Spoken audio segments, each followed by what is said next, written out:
Welcome to the Bearded Finisher Podcast, your one-stop show for all things finishing and coatings. Your host, Zach, and a variety of industry experts will guide you through the art of perfecting your finishing and business game. From seasoned pros to fresh faces, get ready for tips, tricks, and trends to elevate your knowledge and business to the next level. What is going on, everybody? Welcome back to another episode. Today we are going to be talking to Patrick Mosca. What's going on, Patrick? How's it going, Zach? How you doing? I'm doing great. For those of you out there that don't know Patrick, he is the man behind Sureline Finishes on social media and KPM Drums, which is a custom. Is it all type of drums, like drum sets, or just any one particular type? It's a style of drum. It's a stave drum, so they're kind of built like wine barrels. It's instead of layers of plywood glued together, it's staves, like angled pieces of wood to make a multi-sided object, and then you cut it on a lathe style tool to make it into a solid wood drum instead of plywood. That is crazy. So, I mean, real quick, where are you out, Patrick? Where are you guys located? We're in Wilmington, North Carolina, and like right on the coast, southern North Carolina. That's pretty good. So you're over on the East Coast, and how old are you? I'm 37. 37. How long have you been doing the drums? The drums, building the drums, I've been building them for probably about a year now. I started my first one for myself about a year ago. And that took a long process. Making the jig for it took a process too. But I've been drumming since I was 10 years old. So drums have been a part of my life for the majority of my life. When I was in high school, I worked for a production company. We did tours and I DJ'd dances and did lighting and sound. And the guy who owned the company, and I don't know why I remember this, but awesome guy. He was also in a band, and he was a crazy drummer. I mean, insane. But he had always had his eye, and he finally bought years down the road, but I don't know why I've never forgotten this. It's because of the name. It was a custom drum set, and they were pork pie drums. Okay. Yeah. I mean, like, I don't know. I mean, just the fact that they were called pork pie, but I mean, he used to just rave about the custom drums. Are they still around? Yeah, pork pie's still around. They're kind of like not one of the few brands that everybody knows about, but your typical brands are Pearl, DW, and Tama. I was a Tama guy growing up, and I mean, I can just get into it now with getting into making drums. I had an electric set for, well, let's go back all the way. So I played acoustic from when I was 10 till about 2016, I'd say, so almost 30. And I went to electric just because I was moved in with my now wife, and she didn't want to hear the drums as much. So I got electric, and, it was great. And then some pieces started to go on it. Like, one of my PA speakers went, then my bass drum, trigger went, and then part of the brain for one of the inputs went. And I was just like, you know what? Like, instead of putting money into this, let me, look at an acoustic set again. Cause nowadays I only play when nobody else is home. Like, I have 2 kids now, and like, they don't want to hear it either. So, I was like, let me see what the drum set I used to have would cost nowadays. And, I mean, it was astronomical compared to when I bought it. And I was like, shit, for that, I could probably build my own. And I was like YouTubing how to make drums and everything. And, YouTube's where I learn everything. And, I stumbled on stave drums, and, I was like, well, this is really cool. I have tons of scrap wood in the shop. And then the jigs these people make to cut them, like from the 20-sided object of a snare to a round surface. Like, I was just like, that fascinated me, just the jig alone. And I was like, let me try and make one. If it turns out nice, I'll have myself a snare, and that'd be nice, and see where I go from there. Maybe make myself a set. And I made my first jig, and I was having a blast. It's like, I didn't even want to do my day job. I just wanted to make this jig. And then, I was just like fine tuning the process, and that first snare took about a month just because I was learning everything. And I just like fell in love instantly. So then, I was just like, I want to make more drums, but like I can't flood my house with them. So maybe, and like hardware costs a lot of money. So I was like, let me see if I could sell them to people. And as soon as I threw that out, people were like, I'd buy one. I'd buy one. So KPM drums was started then, which That is there's crazy. There's a lot of drum manufacturers out there that use initials. And my wife's name is Kelly. So it's a sound out or written out version of how our initials sound. So KPM.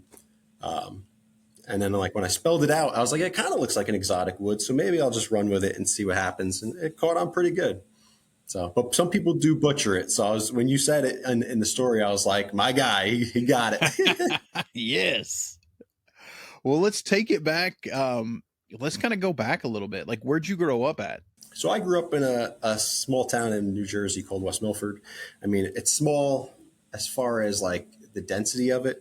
But I mean, geographically, it's massive. Like you could drive one end to the other in 40 minutes, but there's like such a lower population of people than the rest of that area of New Jersey. And my wife and I bought our first house up in New Jersey, and we woke up one morning and we were like, I kind of want to live near the beach. Like I want to stop living in this rat race and move down the shore. I had a brother already living in Florida. I have two older brothers. One's in Florida. The other one's in Jersey still. And we took a trip to North Carolina a few years prior at Raleigh, and we just loved the feel of it.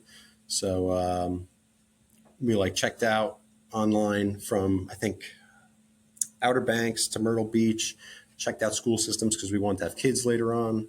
And we just like picked Wilmington, and we took a trip down, loved it for the long weekend. And we took another trip down a few months later, put a deposit on a lot and started building a house. It was that's crazy. So wild. Yeah, you in New Jersey, where at New Jersey where'd you grow up? It's like northeast, like northern. I don't northern, almost New York. Yeah. And then I'm saying, so you went to high school in New Jersey. Mm-hmm. We moved down here in 2018. 2018. Okay. So what about college? Did you do college, or did you go straight into the trades? I went straight into the trades. I was a mechanic before this. I was a BMW dealership mechanic for 13 years. So right out of high school, I went to Universal Technical Institute for automotive technology. And right after that, at 19, started working at the BMW dealer. And, it was a tough job, I bet that would be rough. Like I say all the time now, like my worst day building cabinets or drums or anything is still better than one of my better days as a mechanic. It's just, that's a rough profession, man, especially nowadays with all these high-tech cars. So what about your wife? Did you guys go to school together, high school sweethearts, or did you guys meet later on? We met later on. I was in a few bands growing up, and I was in one band for about 6 years and met her through one of the band members.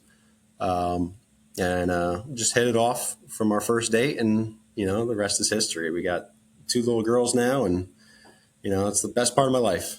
Man, I got 2 kids myself. I got a son and a daughter, and dude, it's ridiculous. I don't know how you do it with 2 girls. Like my daughter is spoiled rotten. They are like spoiled. Yeah. My wife's just like, this is ridiculous. You're gonna have to learn how to punish her. And I was like, probably not. I mean, I'll try. Yeah, you punish them, and then you're like, listen, I'm sorry. I have to like crack the whip sometimes. Yeah. And they come crawl up in your lap and just bury their head in your chest, and you're like, yeah, all right. Oh, man, I didn't mean it. You can have it. That's fine.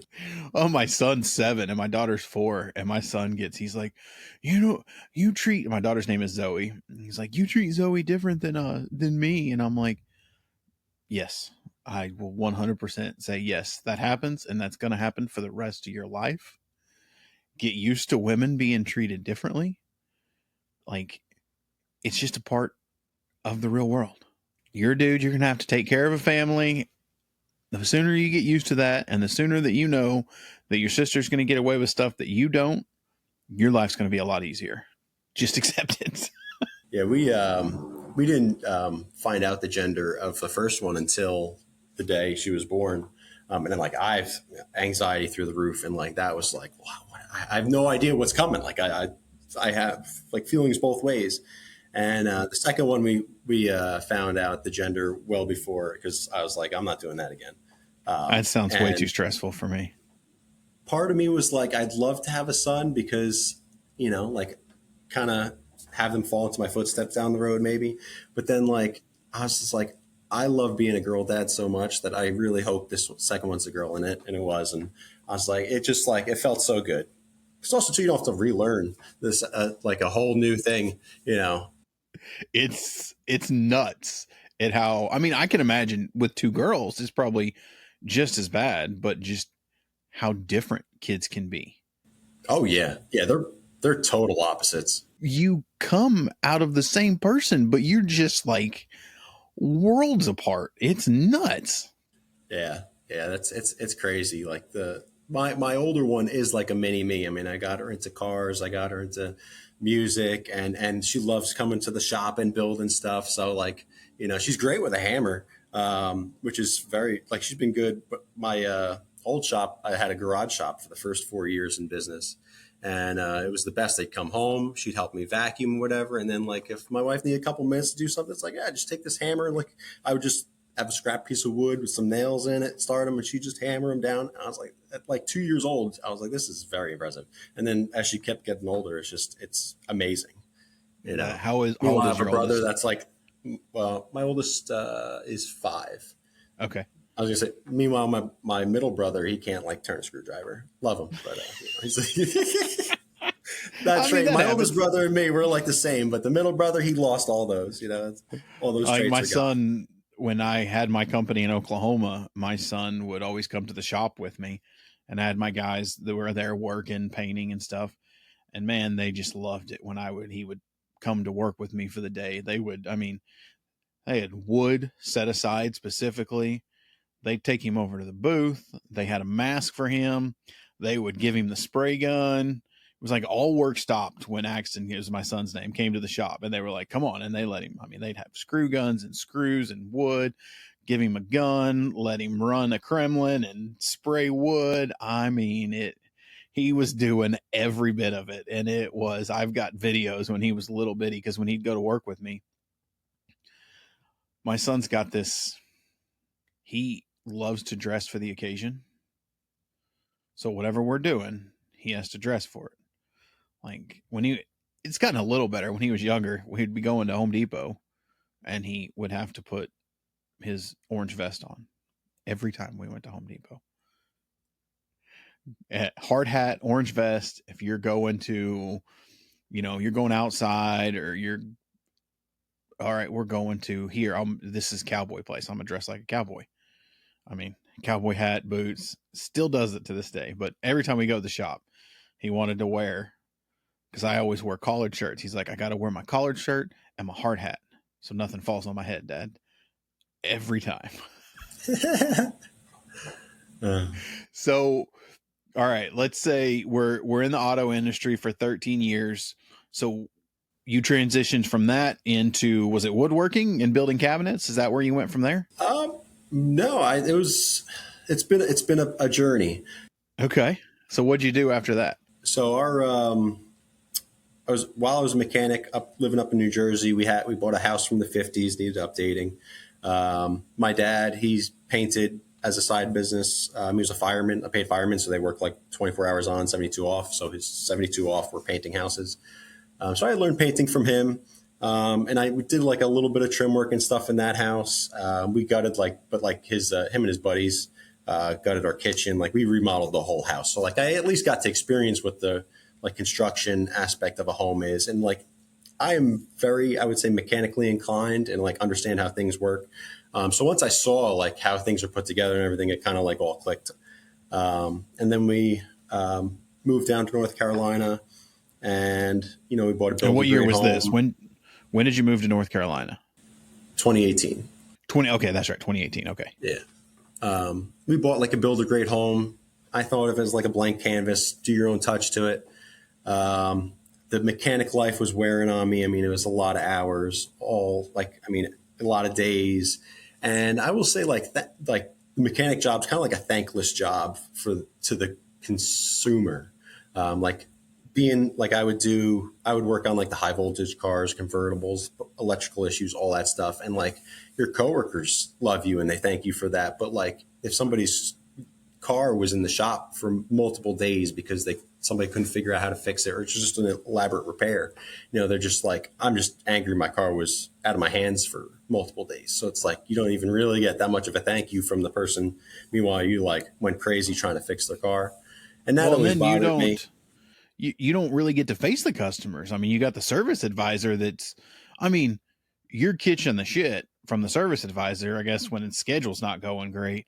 But I'm sure the praise, human nature, the praise probably isn't always when it gets done. The praise never makes it back to the floor. Yeah, it never makes it back to us, like, or if they'll call like a week later, oh, thanks for fixing my car, by the way. And by that time, like, I was one of those guys, like, we just got one headache car after the other, and it was rough. And so it was wearing on me for the last few years doing it. And I was like, when we moved down, it's like, I need a paycheck. So, if I want to do something else in life, let me at least get this job, see if I like it more, see if I like it less.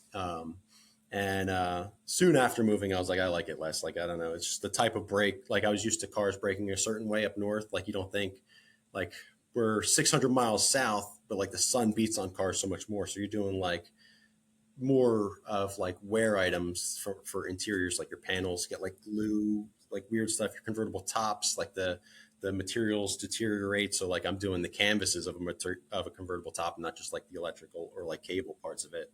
And those were nightmares.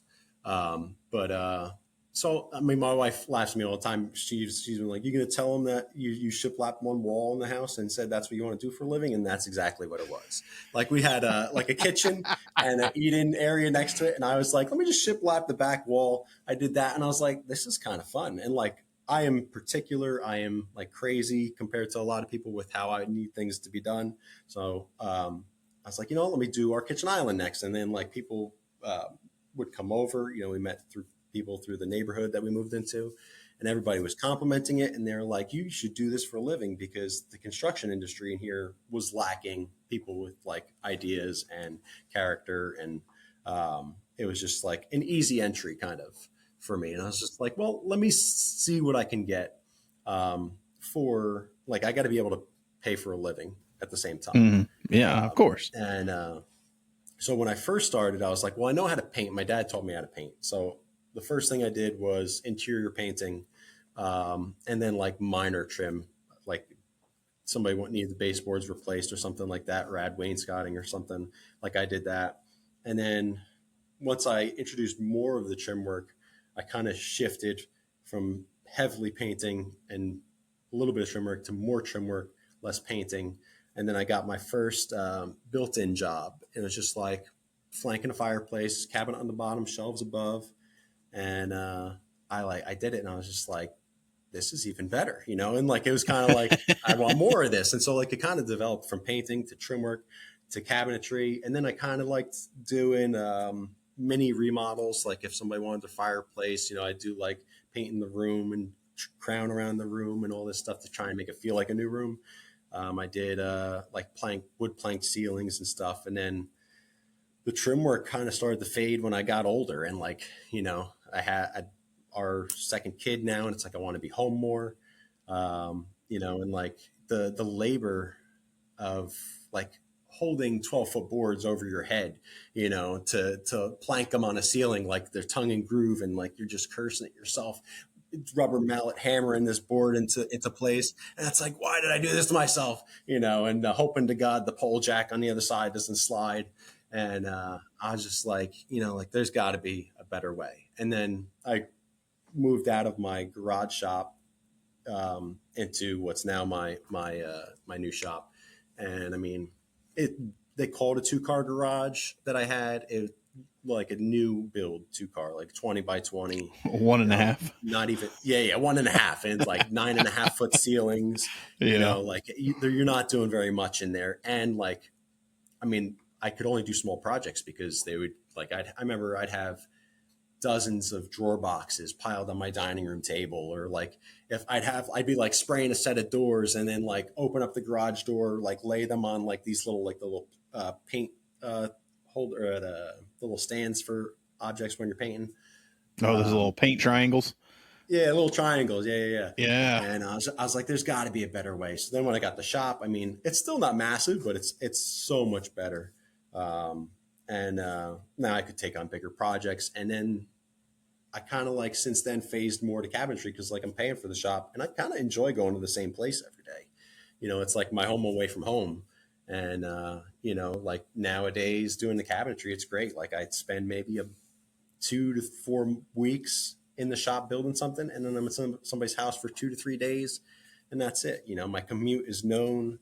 You know, sometimes my commute, I don't go above an hour really of a drive, but you know, when it would be like a trim job for like 2 weeks and painting it like an hour plus or about an hour each way really like ruins your day in comparison to like the next week you could be in the shop. So it's like, I would never know what time I'd be coming home because I want to get to a certain step every day. Like I kind of don't punch out at 5. It's like, I got to get this done. Like if I got to do a glue up, it's going to glue or it'll dry overnight. If I'm going to, you know, paint something, I got like right now I'm painting doors and drawer fronts. Like I want to get the one side done today so that it could dry overnight and do the other side tomorrow. And it's kind of like, you know, however long that takes me. I call that I'm trying to remember where I heard it, but I call that the milestone mindset.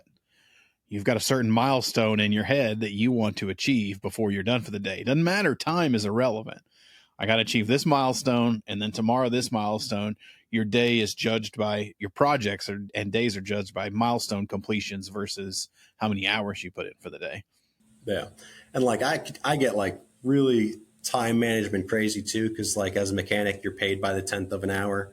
So by the 6 minutes, so like I'm in my head, like how long is this going to take me? And like, I can break it down and it's like scary some days. Like I do what I call a target day at the end of every project. It's like you go to Target, everything's like $10, but you buy 30 things. You're like, how did this become $300? Same thing. My target day is like, I have 20 tasks. It's like the punch list day for most people.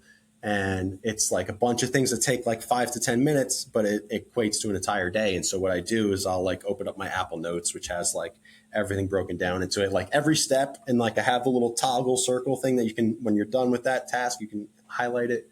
But it'll have like 0.5 hours, 0.3 hours. It's like, and it's on, man. It's like, I was like, I'll probably be done around like 4:30 today. And then it's like, I'm like cleaning up at 4 and I'm like, I'm going to leave here at like 4:30 today. It's pretty crazy.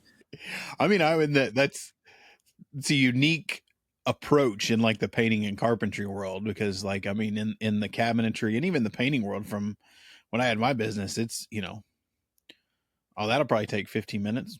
That's an hour. That'll take 5 minutes. That's an hour. Yeah. It doesn't always work that way. Yeah. How many hours is this job going to take? And they're like 4.5. No, 5. Go ahead and add 2 more just in case. So we're just going to say 6. Yeah. Yeah. My wife makes fun of me all the time. She's always like, because there's those days where it's like, I'm totally off, dude. It's like, yeah, it's going to take me like 4 hours. It's like, I'm there like 9, 10 hours. I'm like, what happened today? Like, it's wild. There's no in between. There's no middle ground, you know? My wife would say that's me all the time. I mean, even more so when I'm with one of my best friends since the 3rd grade. She's just like, you have zero concept of time. I'm like, I have concept of time. She's like, no, you don't. You say you're going to be home at 6. I know if you're with Zach, that's my best friend's name. You know, 3rd grade, we had to be best friends, both named Zach. She'd be like, I'll see you at 10. Yeah. And I'm like, when I'm hanging out with somebody, there's no concept. It's like when I remember to look. I mean, years ago going out, my best friend is also named Zach, and we would go to the bar we worked at nights, and like I'd look at my phone and be like, all right, it's 10 o'clock. I'll stay a little bit longer. The next time I look at it, it's like 1:30, 2 o'clock. I'm like, what happened? You know, like it's just wild. The time would just disappear. But like work stuff. I mean, go ahead. Oh no, you're fine. I would say work stuff. Like I do set on the daily, have an alarm that goes off at like 4:30, just so I know, like, hey, it's 4:30. You know, it doesn't mean I'm that's leaving. Good. But, like, that's a good idea. Have like some sort of concept because I don't take lunch. I like to just go through it. I'm very efficient. Because People say I'm fast. I'm not fast. If you watch me work, I do not rush around. But it's just like I'm there to work. I don't get paid to sit around. So like I'm just like constantly just going through the processes. And years of developing these processes. Like it's just very efficient. And so like if I'm like just going and going and going, I got music playing or podcast playing.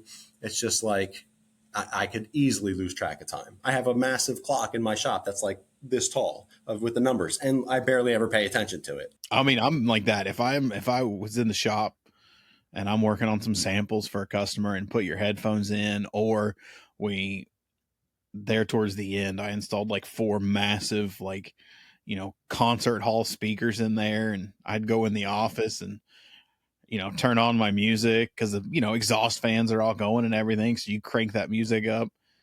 I'm just going to go work for a couple hours. 8 hours later, you go look at your phone. There's like 12 missed texts. You're like, shit. Yeah.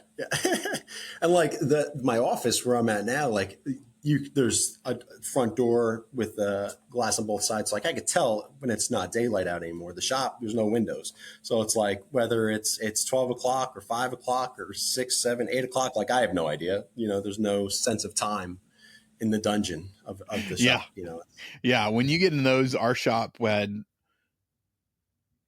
zero. Now that I'm thinking about it, we had 2 overhead doors and 2 entry doors, and it was a steel frame 60 by 40 metal building. There was not one thing for you to know what the hell was going on outside.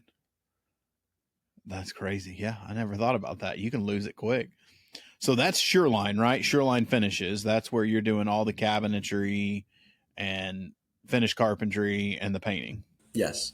They're both in the same shop. I like gave a little section to my drum jig that I use now. And then it's kind of like the same tools. I use my table saw for the drums. I use my miter saw, my crosscut sleds, router table. It's really the only thing I had to do was make a jig for cutting the drum into a round shape. And, that was, again, like the most fun. I think I just like solving problems, really. Like my favorite clients are the ones that are like, I don't know what to do with this space. And it's like the gears start turning. So then like with the drums, it was like a lot of people online do a jig for cutting the outside and then a separate one for cutting the inside. And there was one guy on Instagram, I won't throw his name out, but he's an engineer, and he like CNC'd himself a jig that did both. And I was just like, this is insane, but I don't have a CNC, nor am I an engineer, but I do love math and drawing stuff out and figuring, like, problem solving. And so like I made like a simpler version with his concepts for my first jig. And like as a trim carpenter, I made it as small as I possibly could, and then like I tried to do a bass drum on it. And because I wanted to be able to make everything from a 10-inch tom or snare to a 24-inch bass. And like depths from 8 inches to 22 inches. So like 22-inch bass, I gave myself maybe 24 inches from wall to wall. And, as I'm making this bass, I'm like cursing myself, like, why do I do this to myself? Like, it's insanity. Like the effort I have to put in to make this thing work. And it ended up being too weak of a structure anyway. And it was out of tolerance from one end to the other. And so I was like, all right, I got to scrap this thing. So then I made another one, with new ideas that I had from day one after I finished mine. Cause it's like, I made the second jig. It works great. But in my head, I'm already working at like 3.0. Like, what can I do for the next time? How can you make it better? In case this drum business takes off and I got to do more of a production base, like how can I automate everything? Like my exterior cutting is already almost automated. But interior would be like the next hurdle. So as far as like Sureline versus KPM, how much are you spending on each business? Like is KPM slowly starting to creep in and take over? It was a lot. KPM was a lot in the beginning because like I had to get stuff out there, like I have all these ideas. I'm trying to get some traction online. Like nobody's going to spend hundreds of dollars on a drum from a company nobody's ever heard of. And like this guy's just like playing with wood in the shop, like, So I was like, I need to put out a lot of inventory kind of, and like I had a couple people that were instantly interested, which really helped. But so that took up a lot of time in the beginning. I wanted to allot myself half of a Friday each week, and like kind of keep it around there. That came and turned into a whole Friday. So that came and turned into a and whole then Friday. a Thursday. Yeah, yeah. And then it's like, also too, like if I am in the middle of like a cabinet top glue up for a draw or for a project for a Sureline, I'll go ahead and maybe while that's drying, I'll do like a glue up of a drum or something like that, or cut the wood into staves, mill something, kind of like knock that out so that half day Friday would be more efficient. But then like it kind of just took its own turn. Like I couldn't plan it almost. Like it's just like as I had time, I kind of built it because then I wanted to time the drums so that I'd be at the finishing stage when I'd be painting a Sureline project. So like while the first coat of my boxes or my doors are drying, I'm going and I'm laying the sealer on the drum. And then like, cause those would be, it's about 3 days of process for both. You have a priming day for the cabinetry, then a sanding day, and then a painting day. And sometimes the paint is 2 days. So like it's 3 to 4 days for that. So I figured I have a sealer day, a filler day, and then a clear coat day for the drums. So they kind of like, I could just do them all at the same time. And like each thing needs to dry a certain amount of hours. And so I just got myself a second sprayer and, kind of just went with it. And now like, I was always afraid of the 2K products. Like you have guys on here that are very educated and very great at what they do with the, so like I heard like the intro of like the best paint. I was like, I got a Magnum X7 in my shop, but it's That's all right. And I was afraid of like 2K products because like I don't want to waste like a ton of product having to feed it through that line for an airless gun. So I got an Apollo turbine sprayer, and it works great. I had my favorite sprayer I probably had was you recommended to me back when you were doing Davis painting, the Titan ED655. Still the best pump ever made. That was great, man. But something went on it. I think the pump started to like weaken. I didn't maintain it very well back in those years, and I tried rebuilding it. And I thought, like a mechanic, I could figure this out. No, I couldn't figure it out. Like I I put it back together and it was never the same. I was just like, I had to scrap it. And I was like, well, I need to paint this thing today. So the great thing about those, I mean, they're fairly simple. I've took ours apart, multiple ones we had, but I think those pumps on those diaphragms do lose their intensity, and then they just can't pressure up, even if you replace the diaphragm. But still, what I liked about them is you could still pick a brand new one up for $1,200, compared to, I mean, Apollo makes great products, but you're spending $7,000,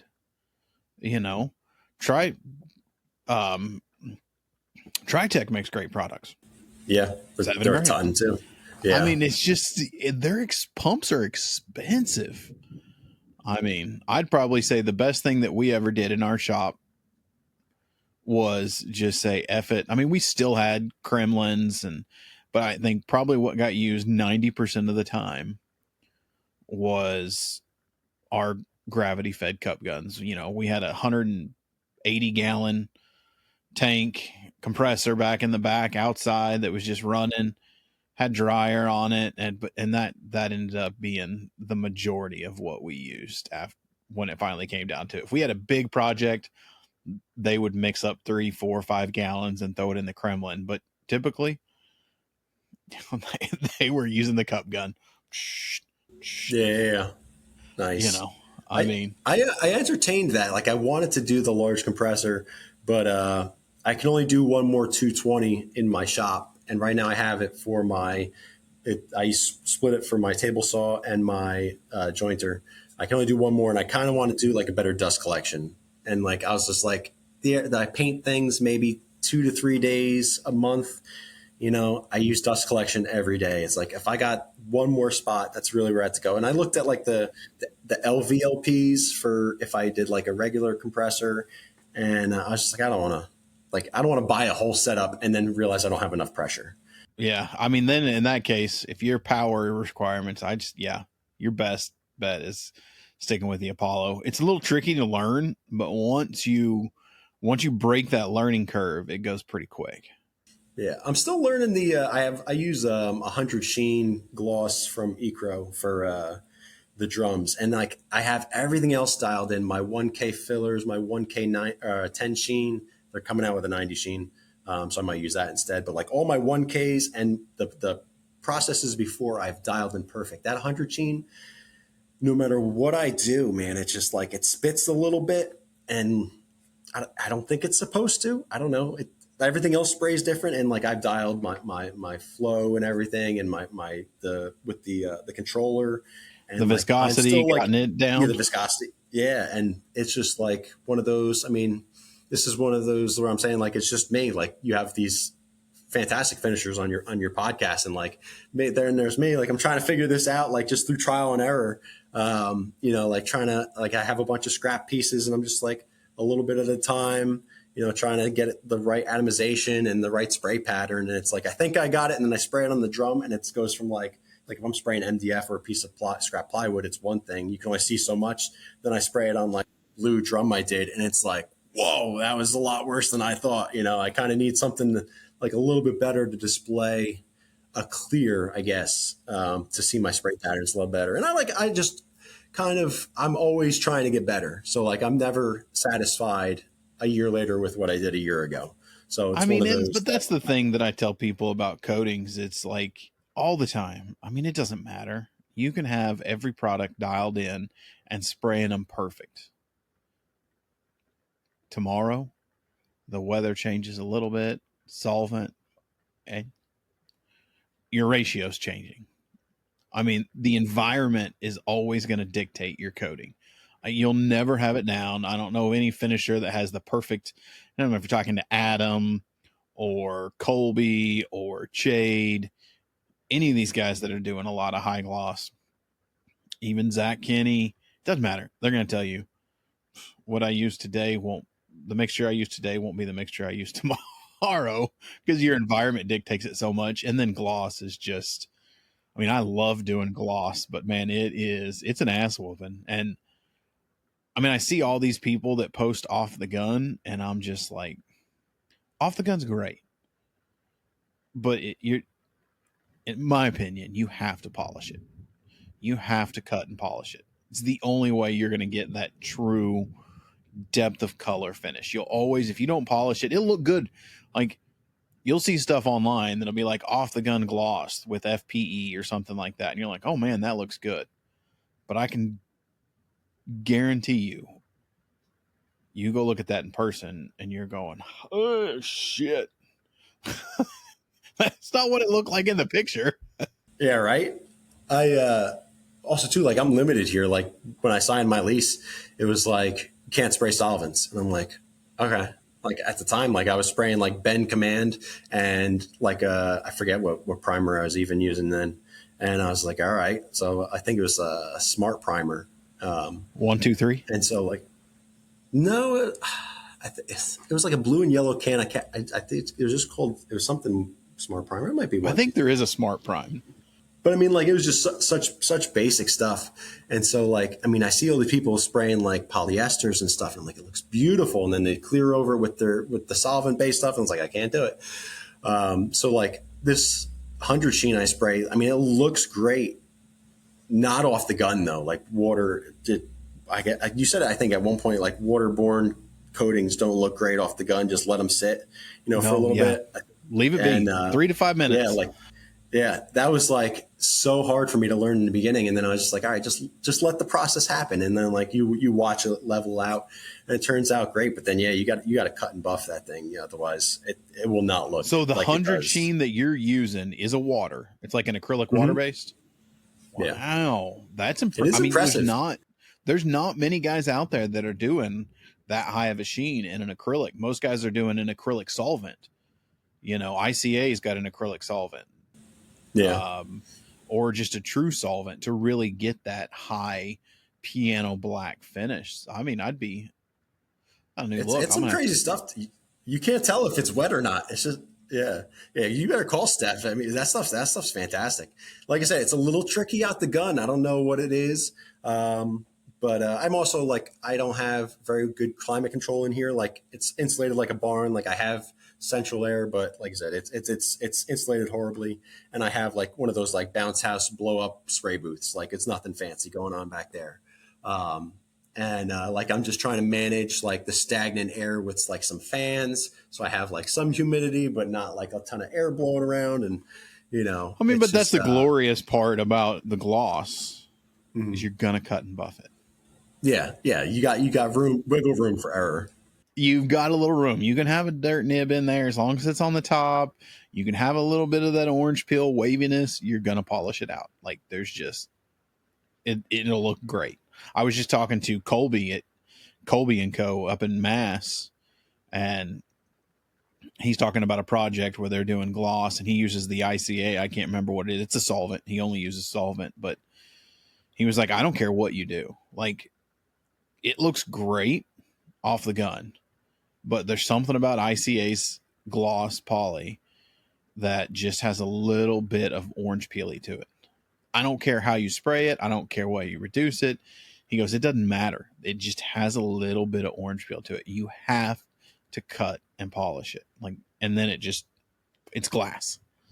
This does too. That's where like I see the other things I spray and they don't have the orange peel, like the 10 sheen or my sealers, any of that. They don't have the orange peel. I spray the 100 sheen and I get a little bit of orange peel. So like, is that normal? Is it not normal? Am I trying to fight something that I can't get at the end of the day? The problem is it probably does have it. I mean, most of them have it, but you've those flattening agents that are in it, because every coating as its nature starts out shiny. That's the way the resin is designed. Unless they're manufacturing some sort of special resin that comes in a dull, almost all coatings start out glossy, and then they use flatteners and acrylic resins that bring the sheen down to get it to that matte sheen or the satin sheen, whatever it is. So those sheens help kind of fill that waviness so you don't notice it. But the absence of light makes it that much better. When you take something, and I mean, light reflection is the biggest pain in the ass to every painter in the world.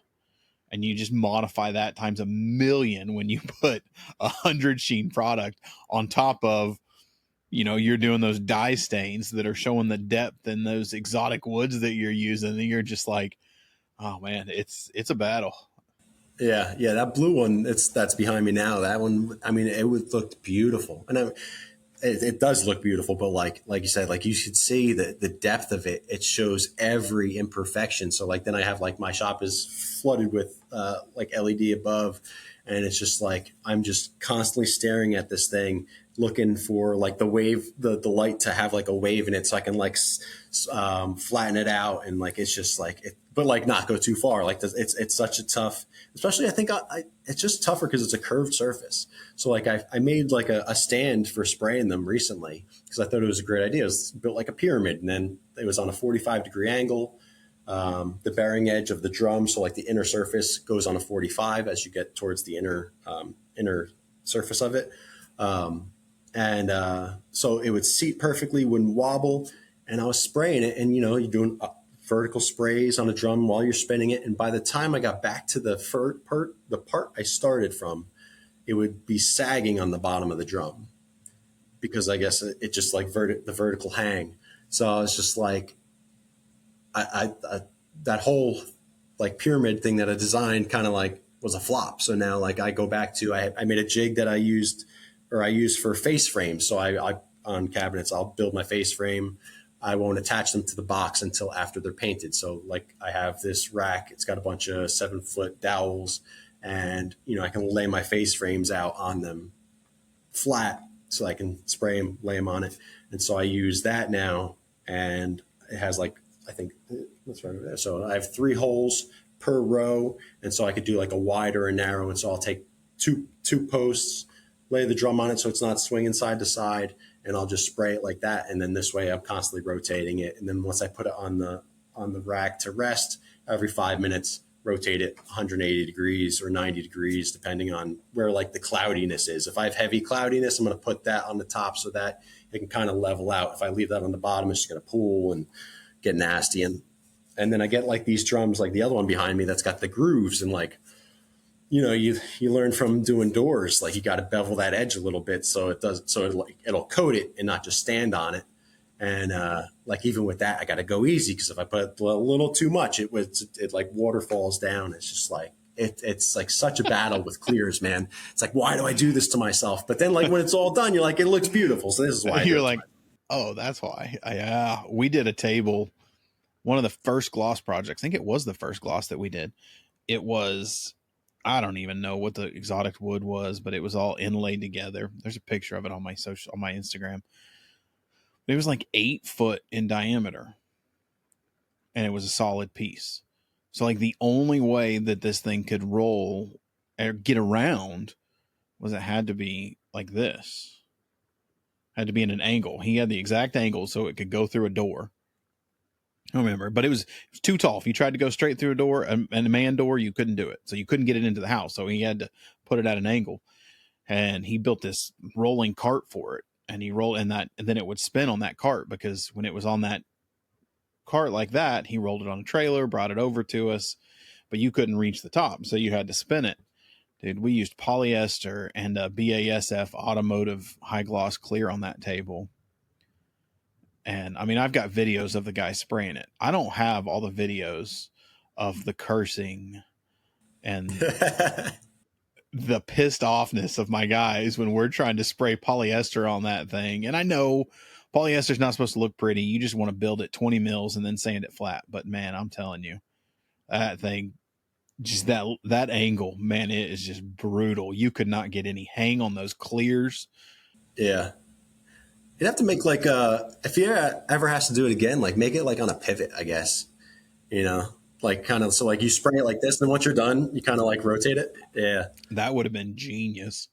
Oh man, it was brutal. I mean, it's still one of my favorite jobs, because it was gorgeous when it was done. You put it into the house, and man, it was just, and we use an automotive clear because it had UV inhibitors in there, because it was going right by a huge glass wall.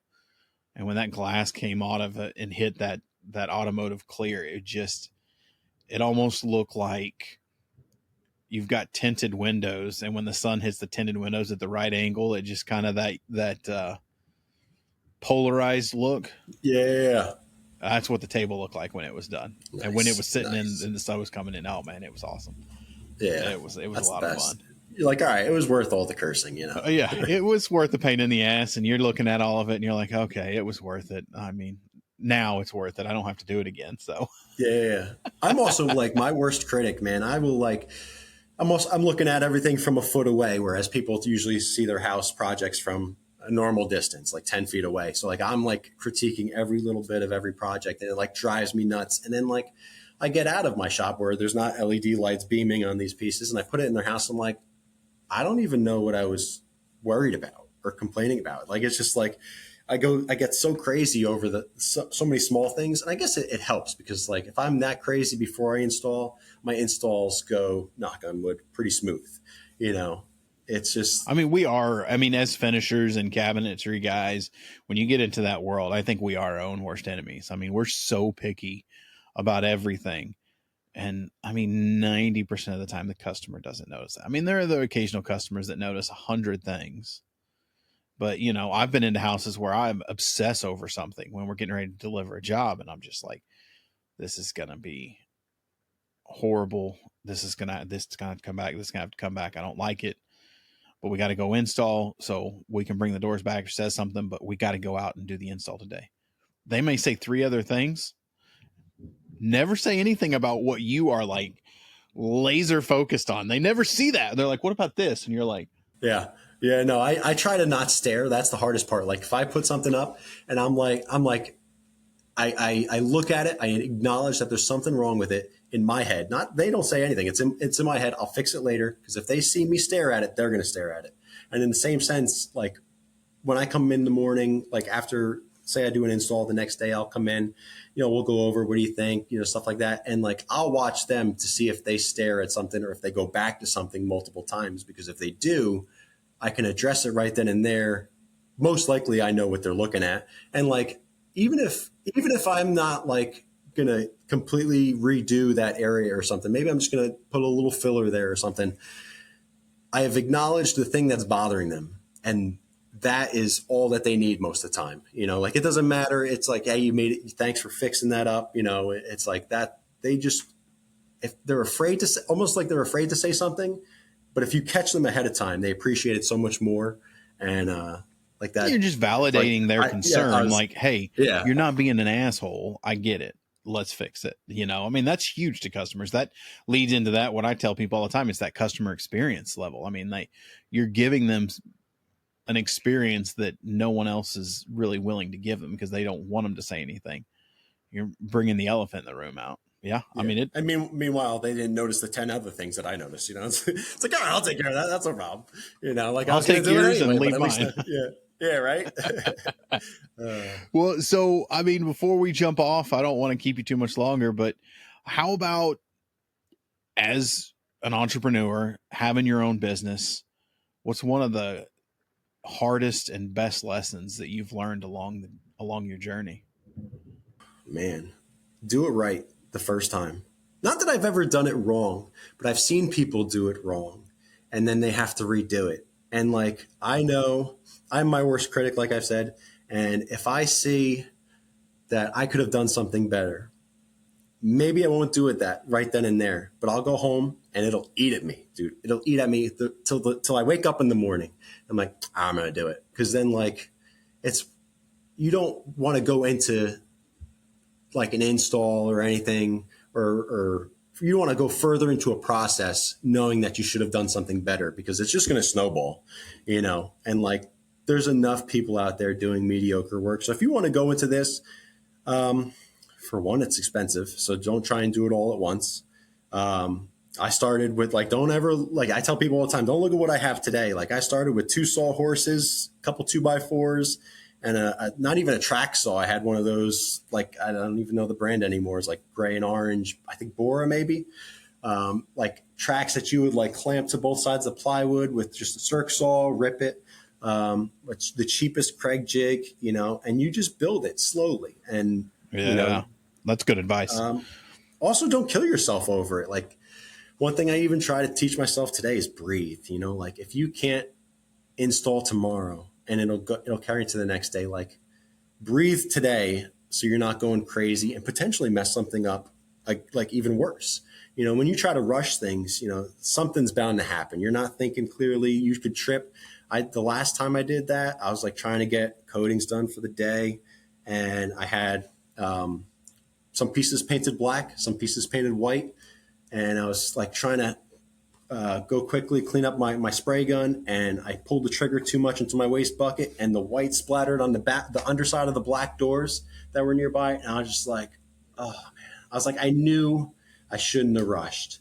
Like if I got home 30 minutes later, everything would have been fine. And now I got to go back tomorrow, sand it, start over, and so like to just learn to breathe. And like I said, you want to get to a certain point each day, that objective or task oriented, like do that, but don't like obsess over the clock, and just like make sure you do it right. Give yourself enough time to do it right. One guy told me early on, book 80% of your days, because things come up. And if you booked 100%, you're going to be working 7 days a week. And I don't want to do that. I work some most great weeks, advice. Yeah. I work most weeks, Monday to Friday. Don't know what time I'm coming home, but Monday to Friday, I love spending time with my family on Saturday and Sundays. In the automotive industry, I had at least one every 3 Saturdays. I worked 8 to 4. And then like your weekend just goes away, and then you're back on Monday grinding away again. And so like, I wanted to make sure if I'm dealing with the headaches of being an entrepreneur, like I got to have my weekends to myself. I'm granted there's sometimes like I'll go in, I'll do a couple coats or something, but I'm not going to spend a day on a Saturday doing work stuff. I'm going to save it, and I'm going to spend the time with my family, because you don't know how much time you got. So that's true. It's so true. I mean, that's great advice. I tell people all the time, that's why I never got into woodworking. That shit's just too expensive. I'll stick with painting and spray Dude, the tools guns. are insane. The CNCs and the miters and the Festool. I mean, God bless. I mean, hundreds of thousands. Yeah, I'm a little. I'd say I'm different from a lot of the people in the woodworking industry, or like just construction in general. Like, it kind of hit me about a year ago. Like, I'm done buying into the rat race and like the money game. Kind of, I'm trading time for money at the end of the day. Like, what do I need to afford life? And that's what I'm going to do, because otherwise I'm just going to buy more expensive tools. And like, I'd love to have a Festool Capex. I'd love to have that better dust collector and all these things. But then like, what is it going to cost me a month? A few $100s each. So now like I'm adding at least a day a month of work. And it's like, I don't need it that bad. When my stuff breaks, then I'll do it. But exactly. Does it, can you, like my father-in-law was my mentor and he taught me number one rule in the painting world. And he was like, just in life, when you've got a job, can you do it with what you have? If the answer is no, then buy the tool you need to do the job. Exactly. But he's like, 95% of the time, the answer is yes, you can do it with what you have. So you don't need all that. Just do with what you have and move on. And it's tough, dude, especially with social media now. You see people all the time and they got all the fancy tools and stuff like that. But then like, you don't know what their life is outside of work or how long they've been doing it and all that. Like, do what you can, and you could do great work with like not big box store. I mean, I will say if anybody is starting out, get yourself a nice sander. Like I've spent so many extra hours with DeWalt sanders that like when I finally bought the Festool, I was like, this is life changing. Like I just went like, it was insane. So like there's certain things I would upgrade. And then the other big thing I did was the saw stop. Cause I was like, if my kids want to work with me, I don't want to have to worry about them losing a finger. So, like, I mean, they can still launch a piece of wood at their face, but like at least they're not going to cut anything off. And so like, those were my two big purchases that really like set it for me. And then like, it's, as you said, as you need it, I got a project that calls for a certain detail. I'll buy the tool for that detail, but like, you build it into that. You build it into that job and then you don't have to pay for it. When you learn and get good at using crappy tools, you get really good with the good tools. And like life just gets so much easier, like if you only learn, if you learn off the fancy tools and it's like, I've been using a Capex since day one, but now that breaks and you're on site, you're going to order a Capex and just twiddle your thumbs for the next few days. No, you get like your DeWalt's without the lights and you kind of, you do with what you have and you get the nicer things. And you're like, you're saving time, everything, like the processes go smoother and you appreciate it more. Cause you're like, at least I don't have to take this Bora clamp and clamp a piece of plywood and spend a day breaking down material when now my saw stop with the large fence, I did a massive library last month and I knocked out all the box pieces in one day, like maybe like 4 or 5 hours. That would have taken me a week, probably the way I started, but you got to reflect, you got to look back. Like there's always somebody doing better or bigger things. Like you got to look back and like, remember not just where you started, but where were you a couple years ago, look at your projects from then and have you gotten better? If you've gotten better, then you're doing all right. In my agreed 100%. Yeah, I like that. That's good. If you do a project and you're like, this is the best thing that I could do, or not that, if this is the best that can be done, you're hurting yourself because you can always do better. I feel, and like, I mean, like I said, there's always something to learn. There's always something. I mean, if once you stop learning in my opinion, once you stop learning in your profession is when you start losing. Yeah, 100%. You just can't make it past. I mean, you're done. You need to find another job. Once you decide, I've learned everything there is to learn. That's impossible. No one can do that. So what about, let's see here. Oh yeah. Final question. Then a statement. Yeah. So looking back, I mean, you're Patrick now, you're in your 30s, run into 19-year-old Patrick. What's a piece of advice you would give to him knowing what you know now? Personal, business, whatever. I would say, even though today may be tough, it all works out in the end. Like I look back at those years and man, it feels like I'm watching somebody else's life. It's my being between relationships, being a mechanic, all these things, like to see what I was then. Like you look at like Facebook memories and you're like, oh God, that was me. Like I had some tough times, as a lot of people do. And like, even on your toughest day, everything's going to work out and you'll be all right. Well, it's like a buddy of mine said, a podcast that I listen to, and I've kind of got to know him a little bit. And it's like, I can't name a point in my life where going through something really effing hard, and at the time you're like, I'm done, I can't do it, there wasn't something better on the other side. You got to get through the hard stuff, and there's always something better on the other. It's not going to get worse. Like I mean, I guess it could theoretically, but in most cases, there's always something better. Get through the hardness. You got to go through what you got to go through, and on the other side, there'll be something to benefit out of it.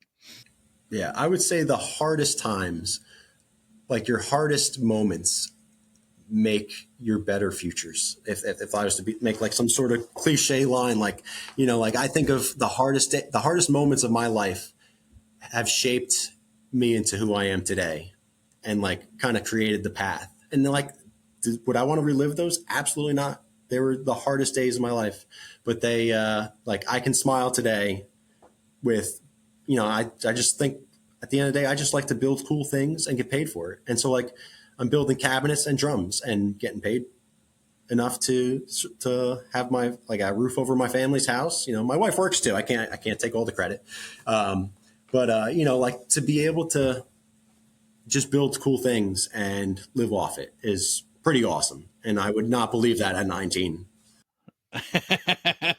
You wouldn't be working for someone. Yeah, that's a pretty big deal. I would agree with that. Well, awesome, man. Well, Patrick, if you guys aren't following him, Sureline Finishes, KPM Drums, I'm going to have your links to all your social media down in the comments, the show notes there. But I need a favor from you. I need you to tell Jeff to quit being a turd and come on the show. All right. He's always like, oh man, I'm not interesting. I'm like, just come on the show. I thought that too. I'm one guy, like, and like kind of on the smaller size, and like, it's just like, I guess. But then I listen to your podcast. I'm like, there's a lot of relatable material that people say. I was like, oh, okay, maybe this will be good. It's everything. I mean, there's some guy out there. I just had a guy reach out to me, in woodworking. He does like, what do you call it? The spinning. Does like pins and lathing. He's a wood turner or something like that. So great kid.